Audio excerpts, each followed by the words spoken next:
ನಮ್ಮ ಸುತ್ತಮುತ್ತ ಯಾವಾಗ್ಲೂ ಒಂದಲ್ಲ ಒಂದು ಶಬ್ದ ಅಲ್ವಾ? ಹೊರಗಡೆ ಟ್ರಾಫಿಕ್ ಸದ್ದು, ಜನರ ಮಾತು, ಒಳಗಡೆ ನೋಡಿದ್ರೆ ಮನಸ್ಸಲ್ಲೇ ನೂರಾರು ಮಾತುಗಳು ಓಡ್ತಾ ಇರುತ್ತೆ. ಈ ಎಲ್ಲ ಗದ್ದಲದ ಮಧ್ಯೆ ಎಲ್ಲೋ ಒಂದು ಕಡೆ ಮನಸ್ಸಿಗೆ ಒಂದು ಸ್ಪಷ್ಟತೆ ಬೇಕು, ಒಂದು ನಿರಾಳತೆ ಬೇಕು ಅಂತ ಅನ್ಸುತ್ತೆ. ಜೀವನದ ದಾರಿ ಸ್ವಲ್ಪ ಕಷ್ಟ ಆದಾಗ, ಮುಂದೆ ದಾರಿನೇ ಕಾಣಿಸ್ತಾ ಇಲ್ಲ ಅಂದಾಗ ನಮ್ಮನ್ನ ದಡ ಸೇರ್ಸೋಕೆ ಯಾವ್ದಾದ್ರೂ ಒಂದು ದಾರಿದೀಪ ಸಿಕ್ಕಿದ್ರೆ ಸಾಕು ಅನ್ಸುತ್ತೆ.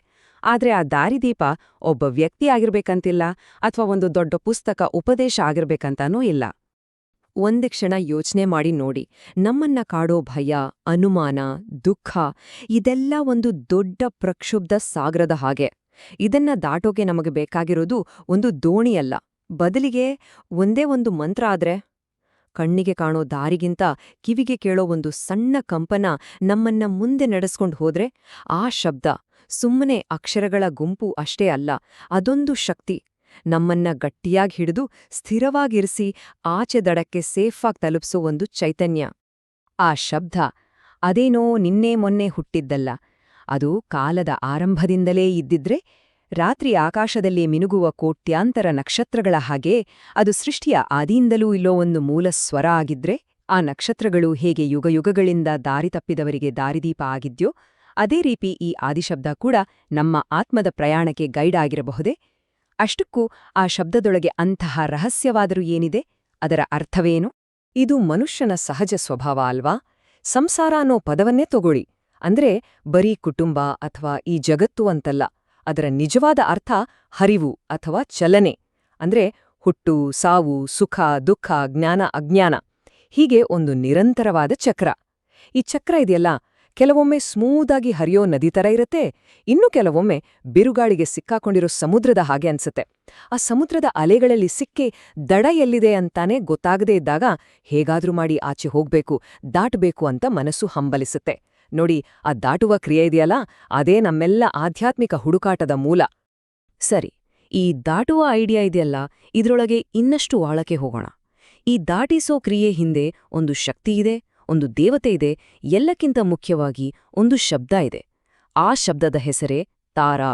ಇದು ಸುಮ್ಮನೆ ಒಂದು ಹೆಸರಲ್ಲ, ಇದೊಂದು ಕ್ರಿಯೆ, ಒಂದು ಭರವಸೆ. ನಮ್ಮನ್ನ ಅಜ್ಞಾನದಿಂದ ಜ್ಞಾನಕ್ಕೆ, ಕತ್ತಲೆಯಿಂದ ಬೆಳಕಿಗೆ ಮತ್ತೆ ಮರ್ತ್ಯದಿಂದ ಅಮರತ್ವಕ್ಕೆ ದಾಟಿಸುವ ಆ ಶಕ್ತಿಯ ಸಂಕೇತ. ತಾರಾದೇವಿಯ ಈ ರೂಪದಲ್ಲಿ ಕರುಣೆ ಮತ್ತೆ ಜ್ಞಾನ ಎರಡೂ ಒಟ್ಟಿಗೆ ಸೇರಿದೆ. ಆಕೆಯ ಸ್ವರೂಪದಲ್ಲಿ ಒಂದು ದೊಡ್ಡ ತತ್ವನೇ ಅಡಗಿದೆ.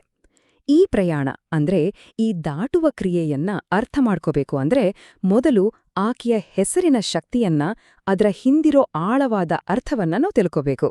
ಆಕೆಯ ಹೆಸರು ಕೇವಲ ಒಂದು ಐಡೆಂಟಿಟಿ ಅಲ್ಲ, ಅದುವೇ ದಾರಿ, ಅದುವೇ ಗುರಿ. ತಾರಾ ಅನ್ನೋ ಪದದ ಮೂಲ ಸಂಸ್ಕೃತದ ತ್ರಿ ಅನ್ನೋ ಧಾತುವಿನಲ್ಲಿದೆ. ತ್ರಿ ಅಂದ್ರೆ ದಾಟಿಸೋದು, ಪಾರು ಮಾಡೋದು, ರಕ್ಷಿಸೋದು ಅಂಟ. ನದಿಯನ್ನ ದಾಟಿಸೋದು, ಸಾಗರವನ್ನ ದಾಟಿಸೋದು, ಅಥವಾ ಜೀವನದ ಯಾವುದೇ ಕಷ್ಟದ ಪರಿಸ್ಥಿತಿಯನ್ನ ದಾಟಿಸೋದು. ಹಾಗಾಗಿ ತಾರಾ ಅಂದ್ರೆ ರಕ್ಷಕಿ, ಪಾರು ಮಾಡುವವಳು. ದಾರಿನೇ ಕಾಣದ ಕತ್ತಲಲ್ಲಿ ನಮ್ಮ ಕೈ ಹಿಡಿದು ಮುಂದೆ ನಡೆಸೋ, ಅಪಾಯಗಳಿಂದ ನಮ್ಮನ್ನ ಪಾರು ಮಾಡೋ ಶಕ್ತಿಯಾಕೆ. ಆದ್ರೆ ದಾಟಿಸುವಳು ಅನ್ನೋದು ಆಕೆಯ ಶಕ್ತಿಯ ಮೊದಲ ಪರಿಚಯ ಅಷ್ಟೇ. ಈ ಒಂದೇ ಒಂದು ಪದದೊಳಗೆ ಇಡೀ ಬ್ರಹ್ಮಾಂಡದ ಸೃಷ್ಟಿಯ ರಹಸ್ಯವೇ ಅಡಗಿದೆ. ಅದೊಂದು ನಿಗೂಢ ನಕ್ಷೆ ಇದ್ದ ಹಾಗೆ. ನಾವು ಅದರ ಒಂದೊಂದೇ ಪದರಗಳನ್ನ ಬಿಡಿಸ್ತಾ ಹೋದ ಹಾಗೆ ನಮಗೆ ಹೊಸ ಹೊಸ ದಾರಿಗಳು, ಹೊಸ ಹೊಸ ತಿಳುವಳಿಕೆಯ ಆಯಾಮಗಳು ತೆರೆದುಕೊಳ್ತಾ ಹೋಗುತ್ತೆ. ಹಾಗಾದ್ರೆ ಈ ನಕ್ಷೆ ನಮ್ಮನ್ನ ಎಲ್ಲಿ ಕರ್ಕೊಂಡು ಹೋಗುತ್ತೆ? ಈಗ ಆ ನಕ್ಷೆಯ ಮೊದಲ ಎರಡು ಮುಖ್ಯ ಲೇಯರ್ಸ್ ನೋಡೋಣ. ತಾರಾ ಅನ್ನೋ ಒಂದೇ ಶಬ್ದ ಹೇಗೆ ಎರಡು ಅದ್ಭುತವಾದ ಆದ್ರೆ ಒಂದಕ್ಕೊಂದು ಸಂಬಂಧ ಇರೋ ಅರ್ಥಗಳನ್ನ ತನ್ನೊಳಗೆ ಇಟ್ಕೊಂಡಿದೆ ಅನ್ನೋದನ್ನ ಗಮನಿಸೋಣ. ಒಂದು ನಮ್ಮನ್ನ ರಕ್ಷಿಸಿದ್ರೆ, ಇನ್ನೊಂದು ನಮ್ಗೆ ದಾರಿ ತೋರಿಸುತ್ತೆ. ಒಂದ್ ಕಡೆ ತಾರಾ ಅಂದ್ರೆ ರಕ್ಷಕಿ, ನಮ್ಮನ್ನ ಸಂಸಾರ ಸಾಗರದಿಂದ, ಅಂದ್ರೆ ನಮ್ದೇ ಆದ ಆಸೆ, ಕೋಪ, ಅಜ್ಞಾನ, ದುಃಖದ ಚಕ್ರದಿಂದ ಪಾರು ಮಾಡೋವಳು. ಇನ್ನೊಂದ್ ಕಡೆ ಅದೇ ಮೂಲದಿಂದ ಬಂದಿರೋ ತಾರಾ ಪದಕ್ಕೆ ನಕ್ಷತ್ರ ಅಂತಾನೋ ಅರ್ಥ ಇದೆ. ಆಕಾಶದಲ್ಲಿ ಕತ್ತಲೆ ರಾತ್ರಿಯಲ್ಲಿ ನಾವಿಕಲಿಗೆ ದಾರಿ ತೋರಿಸೋ ಧ್ರುವ ನಕ್ಷತ್ರದ ಹಾಗೆ ನಮ್ಮ ಜೀವನದ ಪಯಣದಲ್ಲಿ ನಮ್ಮ ಆಸೆ, ಆಕಾಂಕ್ಷೆಗಳಿಗೆ, ನಮ್ಮ ಕ್ರಿಯೇಟಿವಿಟಿಗೆ ದಾರಿ ತೋರಿಸೋ ಬೆಳಕು ಆಕೆ. ಹೀಗೆ ಆಕೆ ನಮ್ಮನ್ನ ಅಪಾಯದಿಂದ ಪಾರು ಮಾಡೋ ರಕ್ಷಕಿ ಕೂಡ ಹೌದು, ಮತ್ತೆ ನಮ್ಮ ಗುರಿ ಕಡೆಗೆ ಹೋಗೋಗ್ಬೇಕಾದ ಪ್ರೇರಣೆಯ ಬೆಳಕು ಕೂಡ ಹೌದು. ಎರಡೂ ಆಗಿದ್ದಾಳೆ. ಈ ಐಡಿಯಾನ ಇನ್ನಷ್ಟು ಆಳವಾಗಿ ನೋಡೋಣ. ತಾರಾ ಅಂದ್ರೆ ಸುಮ್ನೆ ನಮ್ಮನ್ನ ದಾಟ್ಸೋಳಲ್ಲ, ಭಾರತೀಯ ತತ್ವಶಾಸ್ತ್ರದ ಪ್ರಕಾರ ಇಡೀ ಸೃಷ್ಟಿಯ ಮೂಲವೇ ಒಂದು ಶಬ್ದ, ಒಂದು ವೈಬ್ರೇಷನ್. ಅದನ್ನ ಶಬ್ದಭ್ರಮ ಅಂತಾರೆ. ಗ್ರಂಥಗಳ ಪ್ರಕಾರ ತಾರ ಆ ಶಬ್ದಶಕ್ತಿಯ ಸ್ವರೂಪ. ಸೃಷ್ಟಿಯ ಮೂಲದಲ್ಲಿರೋ ಆ ದೈವಿ ಶಬ್ದದ, ಆ ಸೃಜನಾತ್ಮಕ ಕಂಪನದ ಶಕ್ತಿಯೇ ಅವಳು. ಕಾಲದ ಚಲನೆಗೆ ಆಧಾರವಾಗಿರೋ ಶಕ್ತಿಯೇ ಅವಳು. ಇದರರ್ಥ ಏನು ಅಂದ್ರೆ, ತಾರ ಕೇವಲ ಹೊರಗಿನಿಂದ ಬಂದು ಹೆಲ್ಪ್ ಮಾಡೋ ಗೈಡ್ ಅಲ್ಲ, ಆಕೆ ಸೃಷ್ಟಿಯ ಮೂಲಭೂತ ಶಕ್ತಿಯೇ ಆಗಿದ್ದಾರೆ. ಹಾಗಾದ್ರೆ ದಾರಿ ತೋರ್ಸೋ ಬೆಳಕಿನಿಂದ ನಕ್ಷತ್ರ. ನಾವು ಈಗ ಇನ್ನಷ್ಟು ಮೂಲಭೂತವಾದ ಶಬ್ದದ ಕಾನ್ಸೆಪ್ಟ್ಗೆ ಬರೋಣ. ಇಡೀ ಬ್ರಹ್ಮಾಂಡವನ್ನೇ ಸೃಷ್ಟಿಸಿದ, ಎಲ್ಲದಕ್ಕೂ ಆಧಾರವಾಗಿರೋ ಆ ಆದಿಶಬ್ದ, ಆ ಪ್ರಣವನಾದ ಯಾವ್ದದು? ಈ ಚಿಹ್ನೆ, ಈ ಶಬ್ದ ನಮ್ಮೆಲ್ಲರಿಗೂ ಚಿರಪರಿಚಿತ. ಇದು ಓಂಕಾರ, ಸೃಷ್ಟಿಯ ಆದಿನಾದ, ಎಲ್ಲಾ ಶಬ್ದಗಳ, ಎಲ್ಲಾ ಮಂತ್ರಗಳ, ಎಲ್ಲಾ ಅಸ್ತಿತ್ವದ ಮೂಲ. ಇದು ಕೇವಲ ಒಂದು ಧಾರ್ಮಿಕ ಚಿಹ್ನೆ ಅಲ್ಲ, ಇದು ಬ್ರಹ್ಮಾಂಡದ ಅನಾದಿ ಮತ್ತು ಅನಂತ ಸ್ವರೂಪದ ಧ್ವನಿರೂಪ. ಇದನ್ನ ಉಚ್ಚರಿಸಿದಾಗ ಆಗೋ ವೈಬ್ರೇಷನ್ ನಮ್ಮನ್ನ ಸೃಷ್ಟಿಯ ಮೂಲದ ಜೊತೆ ಕನೆಕ್ಟ್ ಮಾಡುತ್ತೆ ಅಂತ ಹೇಳ್ತಾರೆ. ಇಲ್ಲಿ ಒಂದು ಅದ್ಭುತವಾದ, ತುಂಬಾನೇ ಆಳವಾದ ಕನೆಕ್ಷನ್ ಇದೆ. ತಾರಾ ಅಂದ್ರೆ ಬೇರೆ ಯಾರೂ ಅಲ್ಲ, ಆಕೆ ಸಾಕ್ಷಾತ್ ಓಂಕಾರದ ಸ್ತ್ರೀರೂಪ. ಓಂಕಾರ ಅನ್ನೋದು ಸೃಷ್ಟಿಯ ಮೂಲದಲ್ಲಿರೋ ಅಪ್ರಕಟಿತ ನಿರಾಕಾರ ನಿರ್ಗುಣ ಶಬ್ದವಾದ್ರೆ, ತಾರಾ ಆ ಶಬ್ದಕ್ಕೆ ಒಂದು ರೂಪ, ಒಂದು ಚೈತನ್ಯ, ಒಂದು ಶಕ್ತಿ. ಓಂಕಾರ ಬೀಜವಾದ್ರೆ ತಾರಾ ಆ ಬೀಜದಿಂದ ಹೊರಬರೋ ಮೊಳಕೆ. ಆಕೆ ಆದಿಮಂತ್ರದ ದೇವತೆ, ಪ್ರಣವದ ಸ್ವರೂಪಿಣಿ. ಈಗ ನೋಡಿ, ಎಲ್ಲವೂ ಹೇಗೆ ಒಂದಕ್ಕೊಂದು ಸೇರ್ಕೊಳ್ಳುತ್ತೆ. ತಾರಾ ಅಂದ್ರೆ ದಾಟಿಸುವಳು, ಆಕೆ ಓಂಕಾರದ ಸ್ವರೂಪ. ಹಾಗಾಗಿ ತಾರಾ ಅಥವಾ ಓಂಕಾರ ಅನ್ನೋ ಈ ಆದಿಶಬ್ದವೇ ಒಂದು ದೋಣಿ ಇದ್ದ ಹಾಗೆ. ಅದು ನಮ್ಮ ಮನಸ್ಸಲ್ಲಿ ದಿನವೂ ಬರೋ ಸಾವಿರಾರು ಯೋಚನೆಗಳ ಪ್ರಕ್ಷುಬ್ಧ ಅಲೆಗಳಿಂದ, ಭಾವನೆಗಳ ಸುಳಿಯಿಂದ, ಗೊಂದಲದ ಪ್ರವಾಹದಿಂದ ನಮ್ಮನ್ನ ಸೇಫಾಗಿ ಪಾರು ಮಾಡುತ್ತೆ. ಆ ಶಬ್ದವನ್ನ ಜಪಿಸೋದು ಆ ದೋಣಿಯಲ್ಲಿ ಕೂತ್ಕೊಂಡ ಹಾಗೆ. ಆ ಆದಿ ಶಬ್ದ ಇದೆಯಲ್ಲ, ಅದು ಕೇವಲ ದಾಟಿಸೋ ದೋಣಿ ಅಲ್ಲ, ಅದು ಜ್ಞಾನದ, ತಿಳುವಳಿಕೆಯ ಮತ್ತೆ ಚೈತನ್ಯದ ಮೂಲ ಕೂಡ ಹೌದು. ಶಬ್ದ ಅನ್ನೋದು ಕೇವಲ ಕಮ್ಯುನಿಕೇಷನ್ ಮೀಡಿಯಂ ಅಲ್ಲ, ಅದು ಜ್ಞಾನದ ವಾಹಕ. ಹಾಗಾದ್ರೆ ಈ ಮೂಲ ಶಬ್ದದಿಂದ ಜ್ಞಾನದ ಬೆಳಕು ಹೇಗೆ ಹುಟ್ಟುತ್ತೆ ಅಂತ ನೋಡೋಣ.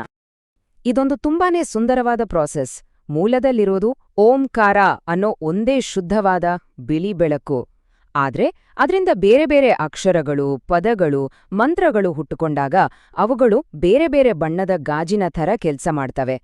ಅವು ಆ ಮೂಲ ಬೆಳಕನ್ನ ಬೇರೆ ಬೇರೆ ರೂಪದಲ್ಲಿ, ಬೇರೆ ಬೇರೆ ಜ್ಞಾನದ ಪ್ರಕಾರಗಳಾಗಿ ಹೊರಗೆ ತರ್ತವೆ. ವಿಜ್ಞಾನ, ಕಲೆ, ಸಂಗೀತ, ಫಿಲಾಸಫಿ ಇದೆಲ್ಲ ಆ ಒಂದೇ ಮೂಲ ಬೆಳಕಿನ ಬೇರೆ ಬೇರೆ ಬಣ್ಣಗಳು. ಈ ರೀತಿ ಪ್ರಕಟ ಆಗೋದ್ರಿಂದಲೇ ಜ್ಞಾನದ ಪ್ರಭೆ ಉದಯಿಸೋದು.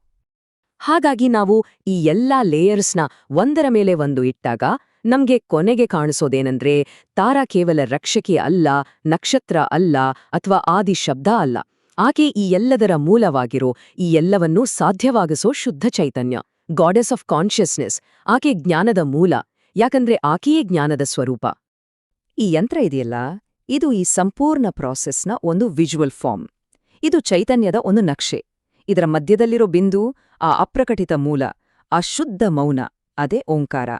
ಅದರಿಂದ ಹೊರಗೆ ಬರ್ತಾ ಇರೋ ತ್ರಿಕೋಣಗಳು, ವೃತ್ತಗಳು ಮತ್ತೆ ಚೌಕಗಳು ಆ ಮೂಲದಿಂದ ಸೃಷ್ಟಿ ಹೇಗೆ ಹಂತ ಹಂತವಾಗಿ ಪ್ರಕಟ ಆಗುತ್ತೆ ಅನ್ನೋದನ್ನ ತೋರಿಸುತ್ತೆ. ಇದು ಶಬ್ದದಿಂದ ಜಗತ್ತು ಮತ್ತೆ ಜ್ಞಾನ ಹೇಗೆ ಹೊರಹೊಮ್ಮುತ್ತೆ ಅನ್ನೋದರ ಒಂದು ಜಿಯೋಮೆಟ್ರಿಕ್ ರೆಪ್ರೆಸೆಂಟೇಷನ್. ಹಾಗಾದ್ರೆ ಇಲ್ಲಿವರೆಗಿನ ನಮ್ಮ ಪ್ರಯಾಣದ ಸಾರಾಂಶ ಏನು?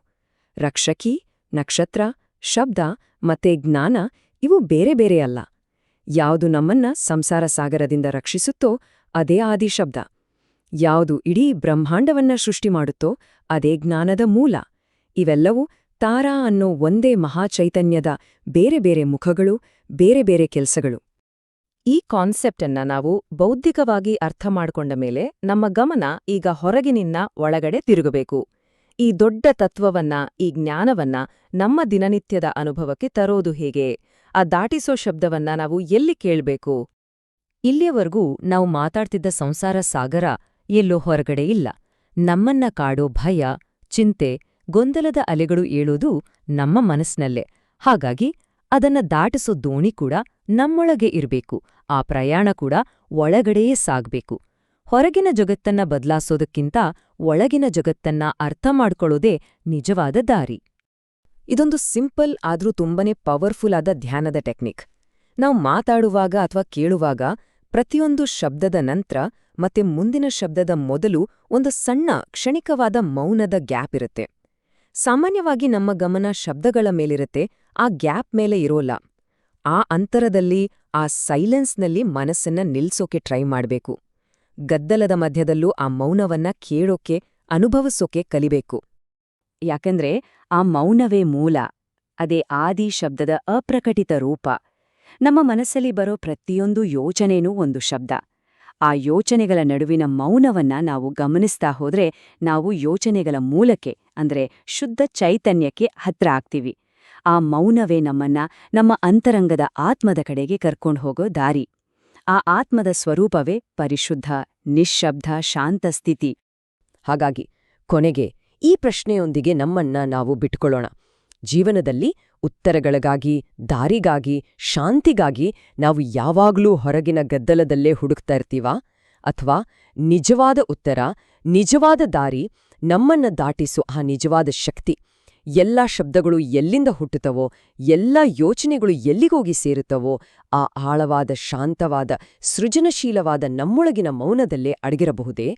ಆ ಮೌನವನ್ನು ಕೇಳೋದೇ ಆ ಪ್ರಾಚೀನ ಶಬ್ದವನ್ನ ಅರ್ಥ ಮಾಡ್ಕೊಳ್ಳೋ, ನಮ್ಮನ್ನ ನಾವೇ ಮನೆಗೆ ಕರ್ಕೊಂಡು ಹೋಗೋ ನಿಜವಾದ ಮಾರ್ಗವಾಗಿರಬಹುದೇ?